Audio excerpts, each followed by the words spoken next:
se preocupe. Quem é que me consegue explicar aqui um bocadinho este esquema? Muito rápido. Boa. Collemos a contaminación, que basicamente é o problema xeral do que partimos, pois collemos algúns problemas que Fala-lhe máis despacio, Iago. Eu percebi. O que é esta contaminação? eu se queres seguir en inglés. É igual. Vale, agora, a ver, a contaminación, que agora sería o problema xeral, entonces nos... Mas o que é? O que é esta contaminación? Explica-me o que é que está dentro da tua cabeça. Pois a contaminación, A pois causa pensamos, do cambio climático.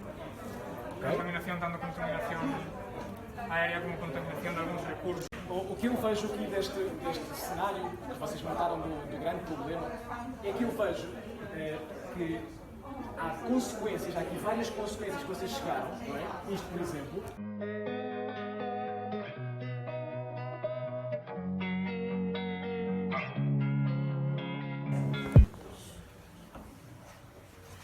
Ben, fai 2 semanas en Porto presentouse nos reto de tentar resolver un problema derivado da contaminación ou algunha consecuencia do cambio climático axudándonos de algún medio tecnológico.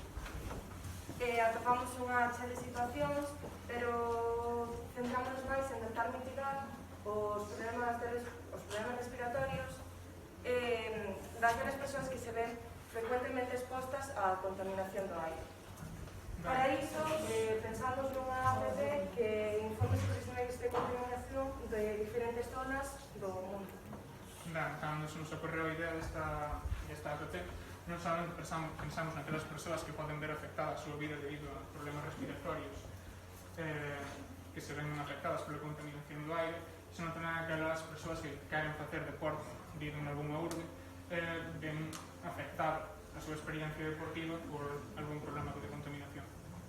Con este fin, a nosa aplicación contaría con un sistema de planificación e elaboración de rutas para poder exercitar ao aire libre, minimizando así o máximo contacto coa polución. Ademais, tamén pensamos na posibilidade de que a propia aplicación nos informe, nos notifique un aviso cando os niveis de contaminación da nosa propia zona estén moi elevados. Ben, por último, só queda presentar un boceto da nosa aplicación. Aquí estaría un logo visionado. Aquí